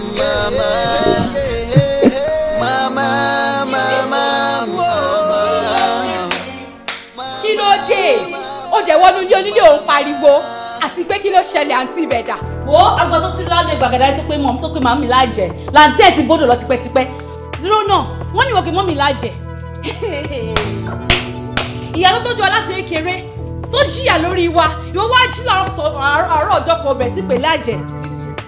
ọmọ ìyá àgbẹ̀ ṣé wọ́n náà ràn wá ni wo kò sí tẹ́ máa fèmí ṣe ṣé orí condition tèmi tiẹ̀ wáyé kò gbá kí n máa jà kò gbá kí n máa pariwo ariwo tó ń pa yẹn ó ń disturb mi ó ń disturb inú mi fẹ́ kó ṣe pariwo. dúró kí ló gbójúlé gangan náà kí ló ń pẹ́ gàràgàrà gan-an kí n problem ẹ̀ ó rántí gbà ẹ́ tí wọ́n ti lọ taṣọ tó ń ta góòdù ọkùnrin lọ sí Amẹ́ríkà. àánú ẹ̀ ṣe mí àánú ẹ̀ ó ṣe mí ó tí ì mọ̀ wá mọ́ mi ni wọ́n mi fẹ́ máa pa gbogbo alẹ́ jẹ lẹ́yìn òpópó ni wọ́n fẹ́ máa pa wájẹ lẹ́yìn òpópó ni ó tí ì mọ̀ wá mọ́ mi o. ibi dùn ṣé ilé ẹ̀kọ́ tí máa gbọ́rùn kan báyìí ṣé inú ilé ẹ̀kọ́ tí máa gbọ́rùn kan báyìí ibi dùn wọ́n mọ ìbẹ̀ láti wá wọ́n ẹni o ṣé orí jọ́kíjọ́ tó wá tún pé ìyá mi ní àjẹ́ tó wá tún lánú ẹ̀ tó tún pé ẹ̀rìn lájẹ́ wọ́ máa ṣe mẹ́tàlá fún ẹ. ṣé orí tẹ̀ ní sùúrù ní sùúrù àtàrò tó ti ń sọ̀rọ̀ tó ti ń pariwo torí pé condition mi ò pariwo spirit mi ò pariwo torí ẹ̀ ni mi ò ṣe bẹ́ẹ̀ fà ṣùgbọ́n bó ṣe wá wà jáde nínú ilé mi torí mi ò tẹ omi ò lè jẹ́ ká ló mọ̀ bóyá. ó bẹ́ẹ̀ kọ́jọ́ náà mi ò rí o mo wá bó wá jẹ́rìí pàǹtí pàǹgolo lẹ́kọ́jọ́ sínú ilé yín kílẹ̀ ní kílẹ̀ gbé. tó bá tún pé ìyá mi ní àjẹwò máa fi nǹkan tí mo jẹ́ hàn ẹ̀ ṣó ti gbọ́. ẹ̀yin ó ṣe eré. mú mi ti fún tó pé ládé. wọ́n èyí ò mi ò rẹ́jọ́ sí máa bẹ́ẹ̀ tó mi rẹ́jọ́ sí máa bẹ́ẹ̀ rẹ̀. let it be the first and the last time tó bá tún pé ìyá mi lájẹ if you try it again ibi tún. mo máa lọ. category of rich people. mo máa lọ ẹtí ra yín. bọ́dà. kó ṣì lọ àbíkó tí wọ́n wà nílé ẹ̀rọ ẹ̀rẹ́ rẹ̀ àjẹ́ kí wọ́n kó jọ sí ilé rẹ̀. kò má sẹ́ni tá a lè fi Ibidu, what is wrong with you? Kí ni nǹkan tó ń ṣẹlẹ̀ sí ẹ? Ìgbà tí mo gbọ́ wọ́n sọ pé o ní pé àjẹ́ ni mọ́mí wọn fẹ́ pa ẹ́. Ó rí bákanbàkan létí mi náà. Báwo ló ṣe máa feel pé mọ̀mísí ẹ̀, màmá ẹ̀ tó lóyún ẹ̀ fódìdí oṣù 9 tó bí ẹ nínú ìnira tó tọ́ ẹ láti kékeré títí o fi dàgbà tó yìí bó fẹ́ pa ẹ́ bàjẹ́ ni jọ ẹni tí ò pa ẹ́ láti kékeré wá ètò ṣe wá jẹ́gbà tó ti wá dàgbà tó yìí tó ti bọ́ ẹ dáadáa tó ti dàgbà tó ti gbó ló máa ṣe wá pa ẹ́ it doesn't make sense. Kọ́yìnsọ́lá ìyẹn ò kàn táwọn àjẹ́ o wọn bá ti bí ọmọ kan ti tọmọ yẹn dé 50 years tó bá tó time tó máa dájọ́ wọn á fi dájọ́ láìwé kó tí ó jẹ́ ọmọ kan tó máa sin wọn nìyẹn wọn máa fi dájọ́ kò sí tí wọn lè fi ṣe. mami àjẹ́ ni wọn o ó wá dùn mí pé ọ̀rẹ́ mi Jọmilójú òsínlẹ̀ àti kọ́ mi ní nǹkan tí màá ṣe nítorí wípé Jọmilójú ti ní kí n yẹra fún mọ́mì ó ní kí n ṣọ́ra fún màmí tẹ́lẹ̀ ó ti sọ fún mi ní mi ò gbọ́. Jọmilójú sọ yẹn fún ẹ orí ẹ ò pè ṣé ẹ kó máa sọ orú nǹkan báyẹn jáde lẹ́nu mi ò kúkú lè blame ẹni tí ò nírú ẹni kò lè mọ iye ẹni wo ọ̀rẹ́ mi láìkí nǹkan tó ń ṣe fún mọ́mì o. àjẹ́ ni mọ́mì kì í ṣàjẹ́. yes come in. rọra aṣọ ti gbọ́ mọ́mì ò kì í ṣàjẹ́ mọ́mì ò kì í ṣe. ẹ kú lé.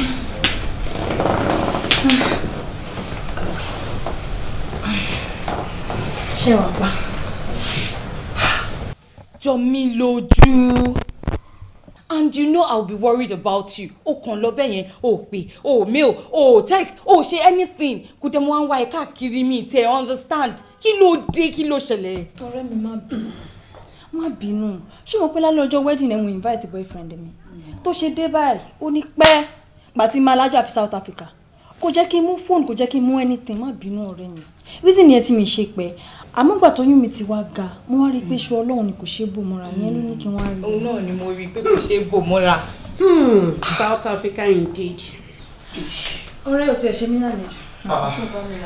Uncle Benjamin. Ẹ káàbọ̀. Jọmilójú. Ṣé ìwà pa? Jọmilójú. Èmi nìyẹn. Jọmilójú ó máa jọ wá lójú o. Ó dẹ̀ lọ bẹ́ẹ̀ yẹn a dẹ̀ rí ẹ rárá. Mo lọ South Africa ní. Ọ̀rẹ́ mi ọ̀rọ̀ tó wà nǹkan tá à ń sọ bọ̀ kí àwọn sọ́jà lọ parí. Mo ń bọ̀ ìyá jalo. Bébì mo gbọ́dọ̀ sáré bọ́rẹ̀ mi. Uncle Benjamin káàbọ̀. Pẹ̀lẹ́.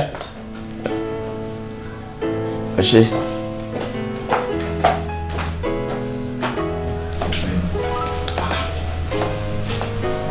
ṣe báyìí náà.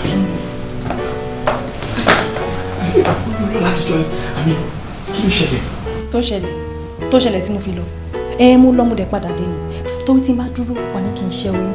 Sórí mi ìdẹ̀lé ṣẹ́ oyún. Ṣé o pàlọ́ jọ? Ta ló lóyún fún? Ìwọ ni. Yé! Lójú ìkànnì ẹ̀ ṣé kò yẹ kó ti pa oyún yìí jẹ? Ṣé o yẹ kó oyún yìí dúró? Wo kí ló ṣe é? Bá mi sọ fún ọkọ mi arrange room jàre kí n wá bí ti máa. Títí jọ kó wá bí tó bá ti kí ni?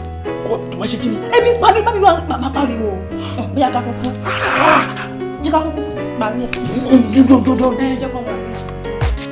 Mo fọkàn tán ẹ, mo fara tán ẹ o.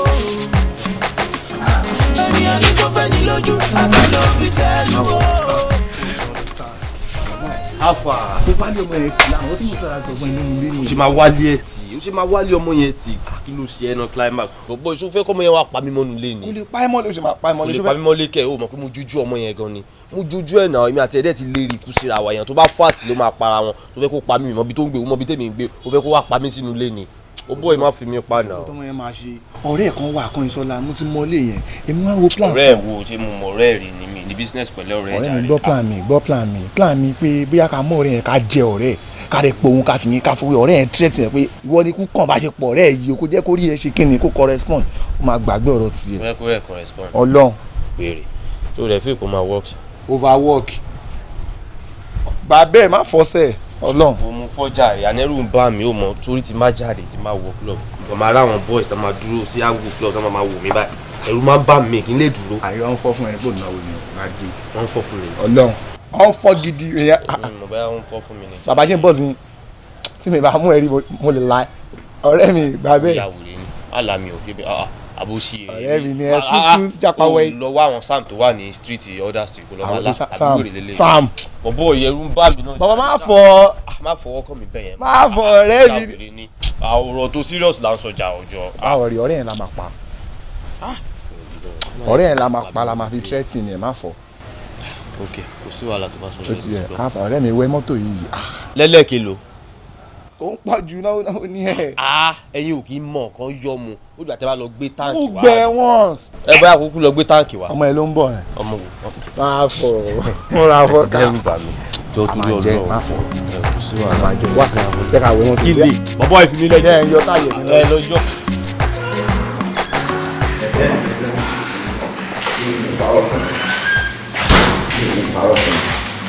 Mo mess up gidi gan.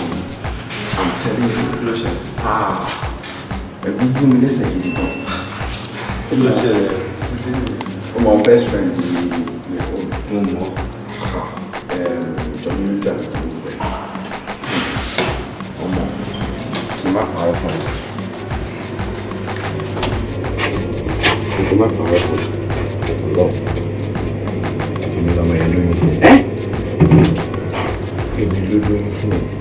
I swear. Mo ń ṣeré ọ̀bọ̀ tọ́. Mi ò ṣeré. Oh my God. In fairness, èmi kò mọ̀. Ó kọ́ dédé disappear ní after 6 months. Ó ṣe dé pẹ̀lú yín nìyẹn. Ọmọ yìí tó fi ń sọ̀rọ̀ yóò ṣọ́ kékeré o. Ọ̀dọ́ mi ò find ara mi ní main spec ẹ̀rí láyé mi.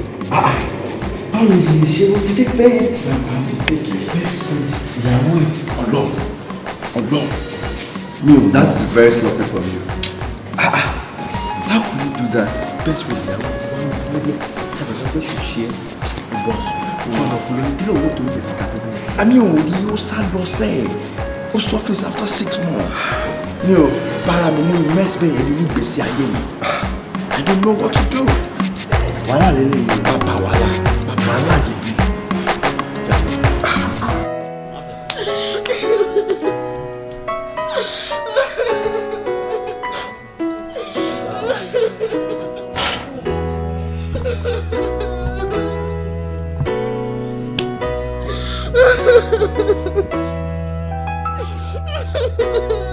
Kọ́yìnsọ́lá, just like that. Bẹ́ẹ̀ ni lánàá. Mo ti kú tó kú jáde lánàá ríra. Ìrọ̀lẹ́ àná àṣíríra.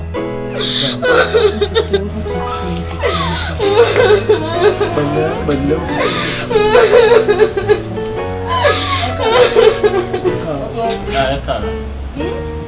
àǹtí ẹ̀ tí gbọ́. ọlọ́mọ ẹ̀ka yìí lábúrú rẹ̀ àná kó tó di pé Kọ́yìnsọ́lá jáde àjọ ríra tàtẹ̀jọ ṣẹ̀fẹ̀ díẹ̀ kó tó di pé ó jáde àbí tó di àárọ̀ tí àbúrò ẹ̀ wá lọ́ọ̀tì pé wá nínú àpátímẹ́ǹtì títí wa pé òun jí Kọ́yìnsọ́lá pé kò dáhùn lò ìgbà táde débẹ̀ àwọn pé kò dáhùn lò kan àgbàdé karọ́ọ̀tì ẹ̀ gbé hospital bọ̀ ká tó dọ̀ hospital bí òun ṣe sọ̀rọ̀ ẹ má ṣe ẹsẹ̀ ara àti. mo ṣì gbé Kọ́yìnsọ́lá mo ṣì gbé láàrú ní.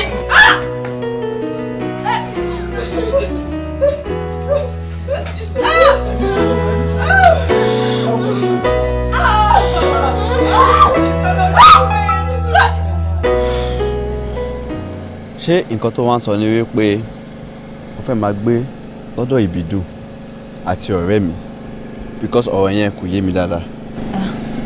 bẹ́ẹ̀ ni sà ẹ wọ ẹ jọ ẹ bá mi bá wọn sọ̀rọ̀ kó tẹ̀ gbà kí n máa gbé lọ́dọ̀ because mi ò ní anywhere tí mo fẹ́ lọ látìgbà tí mo tẹ̀tí dé láti South Africa lélẹ̀ mo ń sì gan ti kúrò níbi tí wọ́n wà kò sẹ́ni bọ́ọ̀dì kò sẹ́ni best friend tí mo ní kan náà ní best friend mi reason nìyẹn tí mo ṣe wá sọ́dọ̀ ẹ jọ ẹ bá mi bá sọ̀rọ̀ jọ.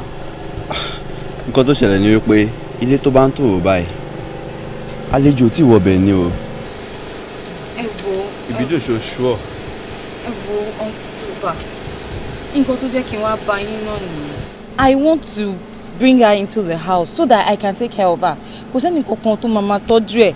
Mọ̀mísí wọ́n ti kó kúrò níbi tó ń gbé yẹn. Òun náà ẹni tó fún lóyún ó wà ní South Africa. Nǹkan tó jẹ́ wá bá yín náà ni pé mo mọ̀ pé Benjamin like me and my wife. Kí n jọ wọ káàjọ wà nù yàrá ká ṣe nǹkan tó fẹ́ ṣe kí n wọ bathroom kó mú mi mọ́lẹ̀ ń bẹ̀. Mi ní lọ gbérù nǹkan bẹ́ẹ̀ yẹn bá kó tiẹ̀ ní wojú mi lẹ́ẹ̀mejì. Mo mọ̀ pé kò ní kọ̀rọ̀ sí yín lẹ́nu. Torí ẹ̀ ni mo ṣe wá pé ẹni tó lè bá wa bá sọ̀rọ̀ òun ni ká lọ rí. Well, Utono, Benjamin is my friend. Jomiloju, you work for Alaye. Let me talk to your friend, okay? Alright, sir. And she's fine. If you do, she will sure this is an important step to take. Because ilé tó bá ń tòrò báyìí, ìyẹn ò tí wọ bẹ̀ o. Kátó tí wá sọ pé obìnrin, ó mọ bẹ́yìn obìnrin ṣe rí, right? Obìnrin méjì nílé báyìí. Bóyá wọn bù ní nǹkan kékeré báyìí ó ti fàjà ìwà tọkọ ẹ̀dẹ̀ lélẹ̀ ẹ wà happy ẹ̀dẹ̀ jọ ń gbádùn ara yín. Are you sure this is what you want? Because mi ò ní fẹ́ kan tó jẹ́ pé ó wá máa ṣẹlẹ̀ wọ́n máa dọ̀la ìwọ wàá fọwọ́ ara ẹ báyìí wàá fi túlẹ̀ ara ẹ. Sherry mi ò mind kí mi àti ẹjọ gbé I'm really used to her àjọṣe kékeré ni àjọ lọ primary school àjọ lọ secondary school àjọ lọ university àjọ gbé kò ń ṣoní wàhálà èmi náà dẹ̀ kí n ṣoní jọ̀gbọ̀n we can live together and be happy kò ní sí problem. Well tó bá yẹ pé nǹkan tó fẹ́ nìyẹn it's fine with me ó mọ̀ pé yẹn mo wà mo máa gbèjẹ́ Benjamin delele ọ̀rẹ́ mi ni I know how I'm going to talk to him tó lè máa gbọ́ but mi ò ní fẹ́ ṣe nǹkan tó yẹ pé màá ṣe fẹ́ tó eventually àwa di wípé a backfire sọ́dọ̀ mi ìwọ náà ni o owó ẹ̀ ló kù sí kò ṣọ́ra ẹ o Aleja she's my best friend. I don't want something tó yẹ pé mo wá máa bá Benjamin sọ̀rọ̀ ó wá máa di ọ̀rọ̀ yẹn wá máa lẹ́yìn èmi náà máa put blame on jọ nítorí Ọlọ́run mo fọlọ́run bẹ́ẹ̀ ṣe ti gbọ́ alright kò sí problem ṣé tí wàá fẹ́ máa lọ báyìí ni. A fẹ́ máa lọ. take care very well. ẹ mọ̀ pé kò tẹ̀ láìkó ẹ máa fún wa lówó. ẹ̀yin ará abroad báyìí. no naija mo ń dé sí i o. tọ́jú kò ṣe báyìí tó dàkúrò sínú ayé mi ó dàrí ìgbà tó mọ̀ mí rú ọmọ mi sọ fún mi pé àjẹ́ nílé bẹ́ẹ̀ nìkan ló dé wà nínú gbogbo tó tàfà sínú ìmọ́lẹ̀ ọlọ́wọ́ dẹ̀ fojú àṣẹ bí wọn bí ó bá tèèyàn jẹ́ ọlọ́wọ́ bí bá tèèyàn jẹ́.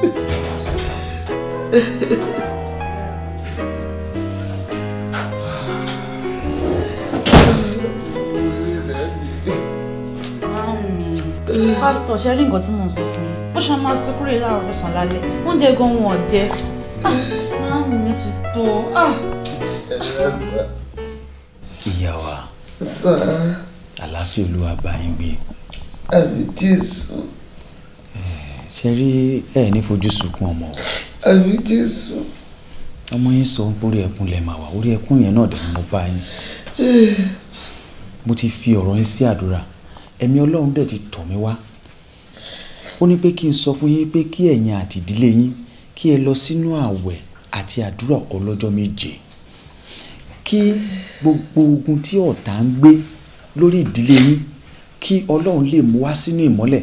Gbogbo àwọn ọfà tí ọ̀tá ń ta nínú òkùnkùn kí Ọlọ́run lè sọ gbogbo ẹ̀ di pẹ̀tẹ́lẹ̀, kí àṣírí àwọn ẹni ibi kó lè tú. Ṣé wo ìyá wa, kò sí ohun tí Ọlọ́run ò lè ṣe, kò lè sí òkè tí Ọlọ́run ò lè sọ di pẹ̀tẹ́lẹ̀. Ọ̀nà sáà sọ́dà gbogbo àwọn tó ń ṣiṣẹ́ ibi ní kọ̀kọ̀ Ọlọ́run á lè tú àṣírí wọn. Pásítọ̀, àwọn tá a fẹ́ gbàwẹ̀ náà lè ìbídùn di ọ̀dà mi lóhùn yìí. Ìbídùn ò fẹ́ mímí rí látọ̀ pásítọ̀. Ọmọ mi sọ fún mi pé mi làjẹ́ òun rí mi lójú rọ ẹjọ́ ẹ bá mi fẹ́ mi béèrè ṣẹ́jẹ̀ di mi lóòótọ́. Tí mo ṣe ìdájẹ́ máa jà mọ́ mi ò lẹ́gbẹ́, mi ò bá wọn jẹ, mi ò bá wọn mu ní ìmẹ́ni tí mo ṣe pásítọ̀. Tó fi kẹ̀yìn mi àtọmọ mi síra wa. Ẹ má sunkún ìyá wa, ẹ má sunkún mọ́, ẹ má sunkún mọ́. Tí ìbídùn bá lè gbàwẹ̀, àwa àgbà iṣẹ́ tiwa nìyẹn, èmi àbúrò ẹ̀ àtẹ̀yìn a bá Ọlọ́run rìnrìn àjò, a bá Ọlọ́run sọ̀rọ̀. Elétí gbóhùn gbàrò yẹlé lódùmarè. Gbogbo ogun láyé òun lolúwa máa ń ṣe. Ṣẹ̀rí kò sí bí òkè bó ṣe lè tóbi tó lódùmarè ò lè sọ di pẹ̀tẹ́lẹ̀. Ẹ jẹ́ a bá Ọlọ́run sọ̀rọ̀, Ọlọ́run á dẹ̀ gbọ́, á dẹ̀ ṣẹ́ gbogbo ogun náà láṣẹ wọlé. Àmín Jésù. Mama, mama, tala finu we. Mama, mama, tala finu mo.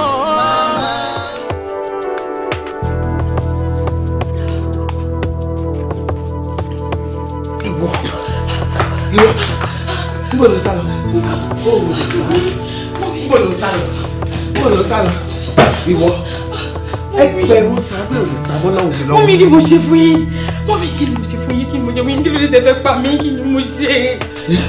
Tó ṣe fún mi, ó ṣe mí, mo ètì ẹ̀ ni, mo ètì ẹ̀ gan, mo fẹ́ pa ẹ́. Kò sí tó dúró mú láyé. Ọmọ téèyàn bá ti bá sọ̀rọ̀ tí ò bá gbọ́, kéèyàn jẹ́ kó kọjá lọ́run ni. Má pẹ́ ni, má pẹ́ ni, àfi kí n pẹ́, àfi kí n pẹ́ o, dúró jẹ́jẹ́, má pẹ́, má rí pé mo gbẹ̀mí ẹ̀. Kí ló dé arábìnrin?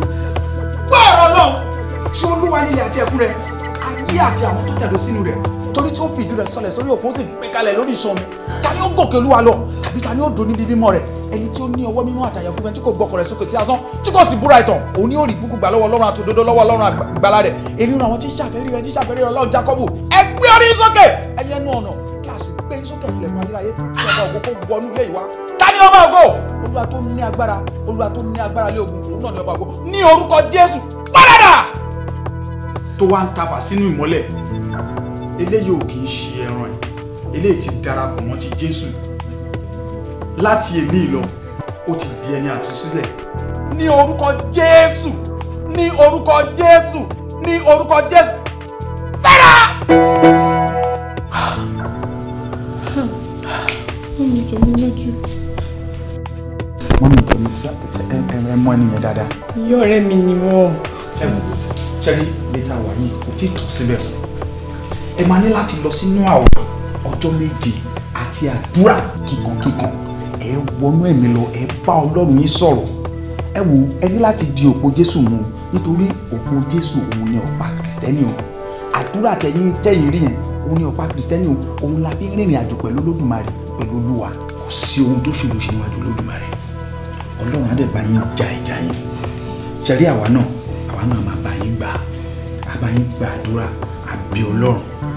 A dẹ̀ bá yín gba àwẹ̀ náà. Àlàáfíà fún yín.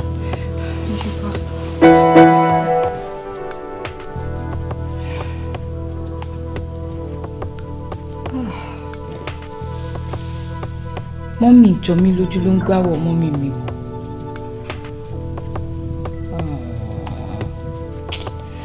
Ti ṣe màámi.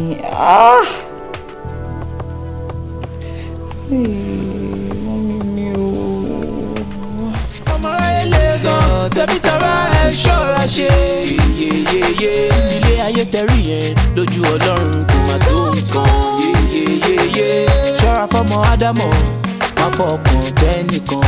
Yeyeyeye ṣe rere láyé o ọ̀rẹ́ má bà tèèyàn jẹ́. Ṣe rere láyé o ọ̀rẹ́ má bà tèèyàn jẹ́. Ó fẹ́ jẹ sínú òtútọ́ jáde. Ó fẹ́ jẹ sínú ó fẹ́ jẹ sí. Kò má sẹ́ni tá a lè fi inú tọ́. Ó fẹ́ jẹ sínú òtútọ́ jáde. Kò má sẹ́ni tá a lè fi inú.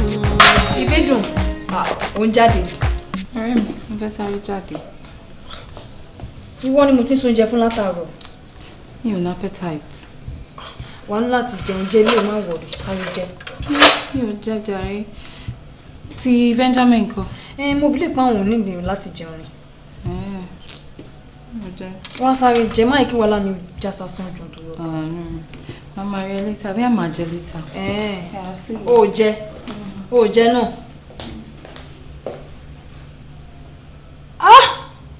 Tó bá ṣe kí kò sùn kí n gà ẹ́ lọ́rùn kí n pa ẹ́ mo sì máa pa ẹ́. Ọ̀sọ̀ wà á kí ló ń ṣẹlẹ̀ báwo lè kọ́ mọ̀ fún ìjọba ìlú lọ́gọ̀ Kí ni àkóhùn ṣe ti tiẹ̀? Títa wá ni. Èmi nìkan ni mo fẹ́ jẹ létà. Jọ̀ṣọ́ rọrùn kí n jẹ́ oúnjẹ tó fẹ́ jẹ ni. Kó lè yó mi mo fẹ́ jẹ létà. Mi ò lè jẹ́ oúnjẹ tó fẹ́ jẹ. Ò lè jẹ. Kò sí wàhálà mi ò ní já ń pátá tí n bá jẹ́ directly mo mọ̀ pé màá jẹ́ indirectly. Stop. Jẹ́ sára màá gbà lára ẹ̀. Jẹ́ sára màá gbà lára ẹ̀.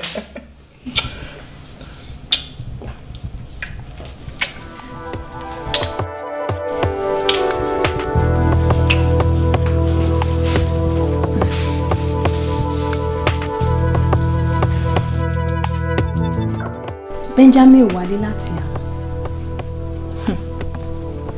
kò dẹ̀ tún pè kọ́ Ìbídùn náà wálé ṣé kìí ṣe wípé Ìbídùn ló dira wá fún mi. Àmọ́ tó bá wá dé o á bá èmi gan ní àkọ́ nítorí tá a bá pe òkú ní pópó alààyè ló ń dáhùn. Ìbídùn tí n bá pè ẹ́ ní ayé kó máa jẹ́ ní ọ̀run torí pé mo fẹ́ sọ ẹ́ dowó ẹ jẹ́lẹ́jẹ́lẹ́ mo fẹ́ sọ ẹ́ dàgùtàn jẹ́mọ̀jẹ́mọ̀ mo fẹ́ sọ ẹ́ di aláàmú tó ń jẹ lẹ́gbẹ̀ẹ́ òkú. Ìbídùn mo fẹ́ rán ẹ níṣẹ́ tó ò ní dé mo fẹ́ rán ẹ níṣẹ́ dé tòótọ́. Ìbídùn Ìbídùn tá a bá pè òkú ní pópó alààyè ló ń dáhùn tí n bá pè ẹ́ ní ẹ̀kẹta Ìbídùn ó máa jẹ́ ní ọ̀run. Irọ́ ló pa ó ò lè rí pèpèlè jẹ kò ní dá lóhùn ìyá pé wọ́n ni ìwọ ni orúkọ ayé ìwọ tó pé rẹ̀ lọ́ọ̀bìrẹ̀ tímọ́tímọ́ tí mo mú ẹ gẹ́gẹ́ bí ọmọ irọ́ ló pa wo ilé àwọn àánú á gbé ẹ nì. Ẹ wo màmá ẹ farabalẹ̀ o torí èmi mo ní Benjamin kò dé sí anybody bàbá lápìyà lájẹ anybody tó máa gbà lọ́wọ́ mi bẹ́ẹ̀ ni nítorí èmi ló kọ́kọ́ tó òsìkò ọmọ yìí tó gbà lọ́wọ́ mi òun ló dẹ̀ ní oyún inú mi so báyìí tí mo ṣe sọ yìí kò sí bàbá lápìyà tó máa gbà ní ọwọ́. Bàbá irọ́ ló pa irọ́ pátápátá ló pa nítorí pé mi ò lè dúró sọ́dọ̀ ẹ̀ nígbà ò lè wà lọ́dọ̀ ẹ̀ láíláí wo mo ti túkùn ọ̀bí okùn ẹ̀ ti já ògbé ò jẹ́ mọ́. Báwo lèmi ṣe máa kọlu sínú wọ. Ẹ wo bó ṣe ní ìta lòun ẹ wo bó ṣe ní ìjọba ọmọdé mi ẹ pẹlẹbẹ wọ́n mọ mi wọ́n mọ̀ ó lẹ́rùn lára orí mi ò pín báyìí orí mi ti pé ìwọ ọ̀lẹ́ ló máa kú èmi fúnra mi kàn máa pa èmi fúnra mi. Pásítọ̀ jẹ́ kí n pa pásítọ̀ jẹ́ kí n pa. Ẹ wo ẹ ní sùúrù ẹ jẹ́ kí Olúwa kó tan ìmọ́lẹ̀ sí nǹkan tó ń ṣẹlẹ̀ níbí. Àyà yóò pa àwọn àjòjì ẹ̀mí wọ́n fi ìbẹ̀rù gbogbo jáde níbi kọ̀lọ̀fín wọn. At the mention of the name of the Lord, every knee shall bow and every tongue confess that Jesus is Lord. Ní orúkọ Jésù. Àmín. Ní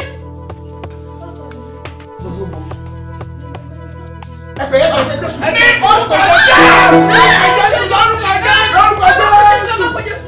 Ẹ má pè Jésù mọ́. Arábàlẹ̀ yìí, ó máa ní ẹ̀yìn.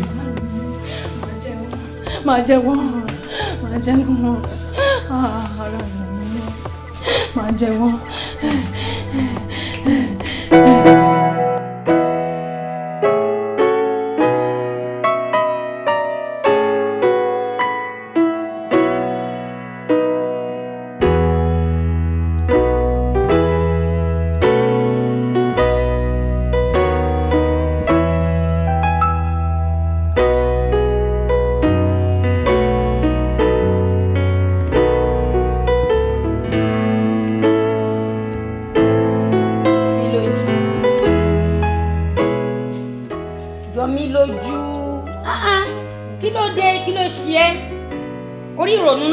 Àbí kí ló ṣe kí ló mú.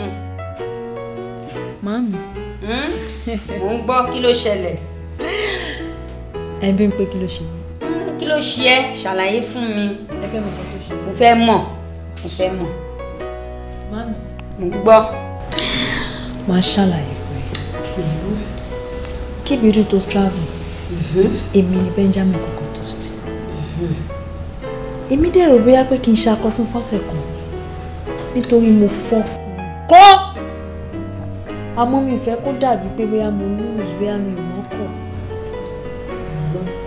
ṣẹlẹ̀ bí pé kọ́sẹ̀ kan tó pé Ìbídùn ti gba fọ́kọ mi mami bọ̀bọ̀ Benjamin ló ṣokùnfà bí Ìbídùn ṣe travel out gbogbo nǹkan tó ṣe pátá owó tó ná bọ̀bọ̀ ìlú sọ Ìbídùn ti padà dé o mami wọ́n ti ń plan wedding.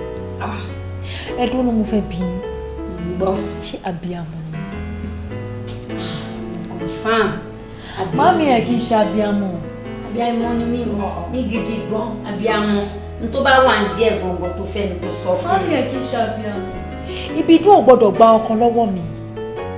Ẹni tí mo fẹ́ràn tí mo nífẹ̀ẹ́ sí jùlọ láyé mi.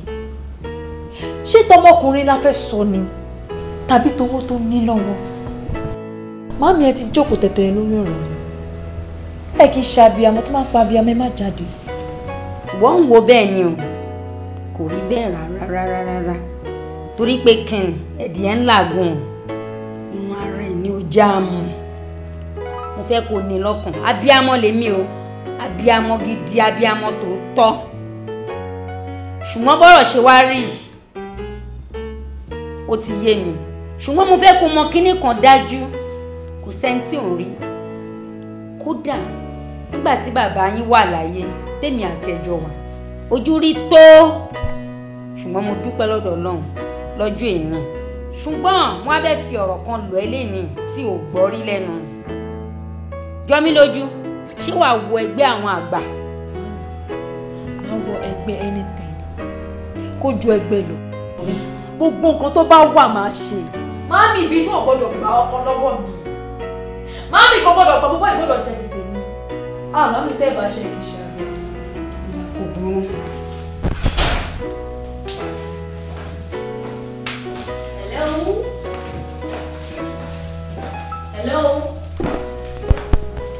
Hello. Uncle Benjamin. Báwo ni? I'm fine. Ṣé wàá kè? Mo wà okay, wọ́n kọ́. Ẹ pẹ̀lẹ́ kú palẹ̀ mọ́. Ṣé kò sí? Actually ìyàwó yín ló rán mi wá sílé. Ó fún mi ní spare key, ó ní kí sáré wá bọ̀ wọ́n mú nǹkan kan ní wardrobe. Kò bá lè wá pè mí kí ni nǹkan tó ní kó bóun mú jẹ́ kí mi tètè bẹ́ẹ̀ mú. Bébí máa bọ̀ ká ṣe.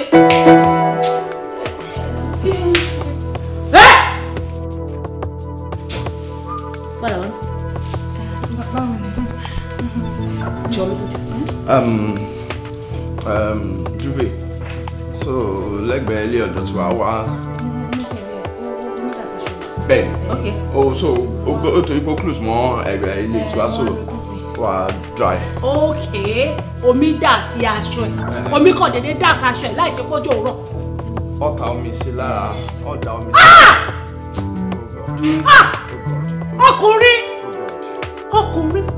Uncle Benjamin, ní wedding yìí kò lá. No, tó bá di ọ̀la sí tó bá bí yín pé òkè ṣe love ìyàwó yẹn máa sọ pé yes. Àbí èdè ṣàdúró nǹkan tó tó yìí ní wedding kò lá. Torí Ọlọ́run. Jọmí lójú wà ní bridesmaid ìyàwó yín. Na she dey rush me and then dey rush us torí Ọlọ́run. Ọlọ́run wà bẹ́ẹ̀ torí Ọlọ́run jẹ́ kí lè wà láàrin àwa mẹ́tẹ̀ẹ̀ta. A sì ní inú ọkùnrin ya wèrè gidi gan ṣá. Ẹ sọ lórí gidi gan Ọlọ́run mi. àṣìírí mo jẹ́ kan náà àṣìírí yẹn ṣùgbọ́n torí ọlọ́run wá jẹ́ kí wèrè mi wà láàrin mi àti ẹ̀ torí ọlọ́run fọlọ́run bá bẹ̀ẹ́ má bà kan jẹ́ torí ọlọ́run èrò ti pé a ti fi lẹ́kọ̀ọ́ tí a ti fọ̀nà orí kà jọ torí ọlọ́run fàṣírí mi sí ẹ lọ́wọ́ jọ mo bẹ̀ lẹ́dàá ẹ̀. ok ẹ ti ń ṣàròyé jù o ẹ ti ń ṣàròyé jù o. ó ti dákẹ́. sí wàhálà ṣe nítorí pé mo nífẹ̀ẹ́ ọ̀rẹ́ mi gidi gan ni mi ò dẹ̀ fẹ́ kí ọjọ́ ẹ̀yẹ kó bàjẹ́ mi fẹ́ kí ìkókó bàjẹ́ ọlọ́run ni mo ṣe máa keep mute mo yẹ wà ara mi ṣe wàì ọlọ́run ó dàbí kí n sáré lọ sọ ni. o ní máa padà sí burúkú láyé gbogbo nǹkan tó bá dáwọ́ lé a máa yọrí sí i bó ṣe lù la máa dún gbogbo bá ṣe ń la. ẹgbẹ́ nu lọ́jà rẹ gbogbo ilé ìta ìṣe yóò jẹ mí mọ́ Benjamin ọlọ́run ẹ tóbi gan lójú mi gan tẹ́lẹ̀ ẹ tóbi gan ni lójú mi tẹ́lẹ̀ ọlọ́run ẹ ti jáwé jara yẹn ju mi ti báyìí lọ. kí ni nǹkan téèyàn fẹ́ jẹ tí ò tọ́ kí ni nǹkan téèyàn ń ṣe nu kiri tí ò ní mọ́ kí ló lè tọ́ ẹ̀ gbogbo nǹkan tó bá ṣe tó bá ṣe dálé ọ̀la ẹ máa ṣe ẹ máa àṣekú tó ń gbọ́lẹ̀ máa ṣe kí ló ṣẹlẹ̀ best friend ìyàwó yín. ẹ kò sí wàhálà ó ti mo ti gbọ́ mi ò ní sọ nǹkan kan ṣe ti gbọ́ àmọ́ ìwọ jọ mí lójú ìwọ àti kò pòórá ni o. tá a bá ti parí wedding bá máa lọ tẹ mí ní wá mọ́ tẹ́ ẹ bá ti parí wedding àbí tó bá ti parí wedding. tó bá ti parí wedding àwọn náà là ń ṣe. o tún ṣe mistake ni kí ló tó ń ṣe báyìí kí ló tó ń ṣe bí wèrè náà mo ṣe mistake mi fẹ́ èmi mo fẹ́ bẹ́ẹ̀ ṣe wedding ni mo fẹ́ ṣe wedding pẹ̀lú ìyàwó mi the love of my life o sọ pé tèmi àti ẹ bá ṣe wedding tán. ọ̀rẹ́ mi ni àwa náà ni. jọ torí ọlọ́run bá mo fi bẹ́ẹ̀ torí ọlọ́run. kò sí wàhálà jọ mi lójú sórí èmi máa bá yín wọ àṣírí ilé nítorí pé mi ò fẹ́ kí nǹkan tó dáa kó bàjẹ́ àmọ́ ọjọ́ tí mo bá tún fi ojú mi gan ní ẹ̀ ọjọ́ yẹn ló máa wọlé ọlọ́ọ̀bá sùn olórí burúkú. ẹ̀yin kan ayé yín òun ayé yín òun èmi olórí burúkú má ṣàǹfààní. tó bá jẹ́ yẹn ló máa tó wá gbá mi o. ṣé o bá ṣe èrè mi ṣá ṣé o bọ́ ní ètí kí ló tó ń bọ̀ ta kí ló wá ṣe ta. kí ni ṣé ìwọ sọ fún mi pé òun ti etí ẹ̀fọ́ ó níyàwó mi fún mu spẹ́ẹ̀kì wọ́n tilẹ̀kùn mi ò tilẹ̀kùn kí ló tó dúnú dé. jọ mí lójú màmí kí ni tó fẹ́ ṣe fún mi. tí mo fẹ́. bẹ́ẹ̀ni. nǹkan tí mo fẹ́. bẹ́ẹ̀ni. mo fẹ́ kí Kọ́yinsọ́lá mo fẹ́ kó fi ayé sílẹ̀ lónìí. ohun tó fẹ́ nìyẹn ó dẹ̀ ti fàyè náà sílẹ̀ báyìí léni. màmí ń gbọ́ bójú bá yẹjú kóhun máa yẹ ó dàṣẹ.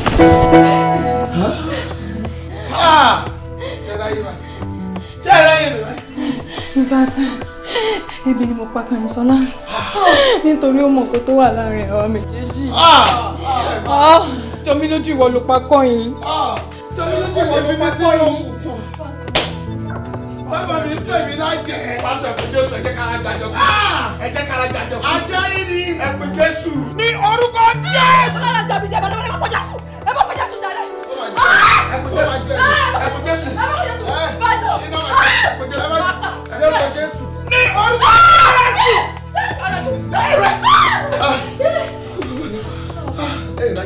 ẹyin Jésù lógo. Olúwa ṣe. Àbádàdà. Olúwa ṣe. Ó ṣe é. Kí ni nǹkan tó máa ṣẹlẹ̀ sí torí ọmọ mi ló wà nínú ẹ̀. Jọ́jọ́ kó gbé èrè bá gbọ́mọ lọ. Ọmọ ṣé wọ́n ló lọ́mọ gan ni? Ó lè jọ ọmọ àlè ní. Kí ni ò lè ṣẹlẹ̀? Àwọn amúnidẹ́ṣẹ̀. ṣé bí màmá ṣe lọ nìyẹn ni. ẹ jẹ́ ká dúpẹ́ lọ́wọ́ Ọlọ́run.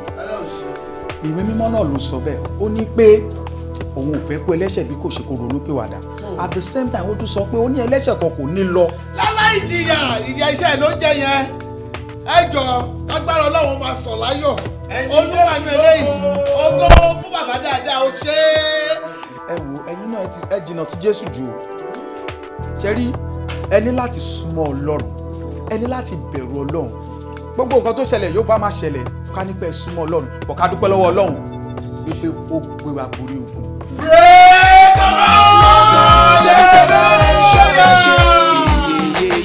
ilé ayé tẹ̀rí yẹn lójú Ọlọ́run kò má tó nǹkan yeyeyeye ṣọ́ra fọ́mọ Ádámọ̀ má fọkàn tẹ́nìkan yeyeyeye ṣe rere láyé o ọ̀rẹ́ má bà tèèyàn jẹ́ ṣe rere láyé o ọ̀rẹ́ má bà tèèyàn jẹ́ ó fẹ́ jẹ́ sínú òtútọ́